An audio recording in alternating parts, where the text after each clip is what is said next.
I've been thinking about water and kettles lately. Obsessing about them, really. A few years ago, I visited the Sakurai tea experience in Tokyo and was fascinated by their use of a cast iron chagama to heat the water. The theory is that heating water in a cast iron kettle adds minerals and softens the water, giving a smoother and softer result with tea. I was fascinated by it, and it's been in the back of my mind ever since. And now that we're planning a new place, I thought it would be the right time to explore it further. Plus, it helps that I recently discovered that Amazon Japan will deliver direct to the United States, which means there's a wider variety of items to choose from at the same price as you'd find in Japan. A win! Of course, there's the additional cost of shipping products from the other side of the planet, so I decided to offset that by ordering more, like this totally cool-looking Suiren dripper from Haruyo. But what I really wanted was this Tetsubin. The Nanbu Tetsubin are handmade cast iron kettles for boiling water. These are naked kettles which have no interior coating.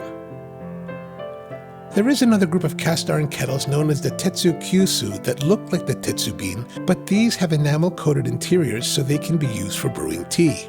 The Tetsubin are strictly for water because the naked interior will oxidize the tea, resulting in green tea turning brown with accentuated bitterness. This is not ideal. The enamel Tetsukyusu are also unsuitable for heating and boiling water because the high temperatures can cause the enamel to crack, leach toxins into the water, and potentially cause illness. What about enameled cast iron like Le Creuset, you ask? Those have a different coating that's designed for high temperature cooking. A Tetsukyusu does not have that high temperature coating, while a Tetsubin can heat directly from any heat source.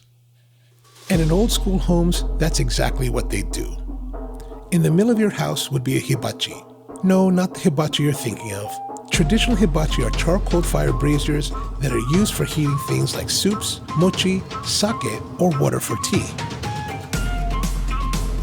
While I like the romanticism of a charcoal brazier, the potential of carbon monoxide poisoning is less appealing. So we'll be using induction as our heat source. It's clean, efficient, and doesn't lead to a slow, sleepy death. Before you use the Tetsubin, you must prepare it by creating yuaka, a mineral coating of the interior by hard water. Since the water at the new shop is well balanced, I brought some water from a hard water well for this purpose, though you can just buy hard water at the grocery store. The yuaka coating helps to prevent rust from forming inside the kettle, but you will need a bit more care than just this. Fill the kettle with hard water until it's about 80% full and bring it to a boil. Boil the water for 20 minutes. This might even be a good time to indulge yourself with a steam facial. This Tetsubin was made by the Iwachu company in Morioka, Japan. Only Tetsubin made in Morioka and Mizusawa are known as Nanbu Tetsubin, where they have been handcrafted for over 400 years. Nanbu is named after the ruling clan of the Iwate prefecture that invited iron crafters from Kyoto to make teapots. Iwachu was established in Morioka in 1902 by Sueyoshi Iwashimizu. After the water has been boiling for 20 minutes, pour out and reserve the remaining water. Let the kettle cool completely with the lid off.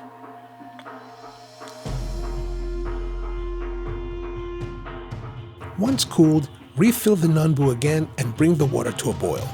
Boil for another 20 minutes and use the steam to soften your skin.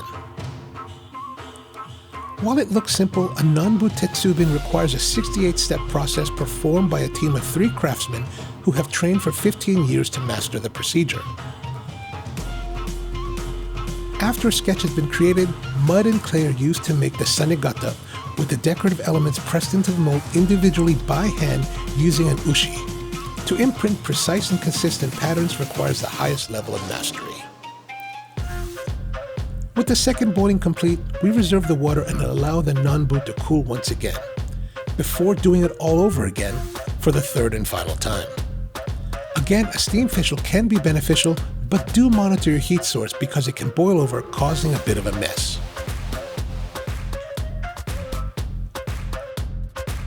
Iron heated to 1400 Celsius is ladled into a mold using a yukumi and then allowed to cool before being fired again to create an oxidized surface to resist rust. The handles are created by blacksmiths who specialize in handle making. The handle on this Nanbu Tetsubin is known as mukuzuru, a thin design that's wrapped with rope to prevent scalding. That's something you want to be aware of. The Nanbu is completely cast iron and you're heating it directly on a heat source. It's going to get hot, and with the retention properties of cast iron, it's going to be hot, so be careful. Be sure to have a kitchen towel and a trivet to protect your hand and countertop.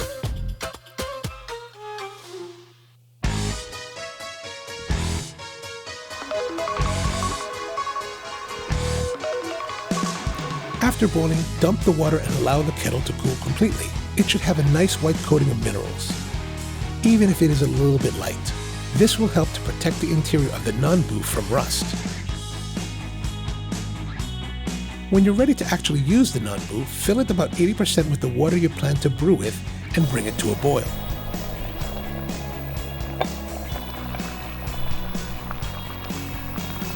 Once you're finished, discard the water and make sure the Tetsubin dries completely. Use a towel if you have to. Water will create rust spots, and there's a whole rigmarole to solve that problem. So it's easier to just keep the kettle dry and never leave it filled with water when not using it. I get it. It's a lot of work. Why bother with such nonsense when a stainless steel kettle boils just as good and you don't have to think about it? Perhaps it's a bit of romanticism, perhaps it's about water quality, but the iron reputedly softens and mineralizes the water, giving you a sweeter and smoother result when brewing. Of course, this is ideal for Japanese green teas like sencha, gyokuro, and even matcha. But I'm wondering if it might also have a nice effect on coffee. Guess I'll find out. More to come.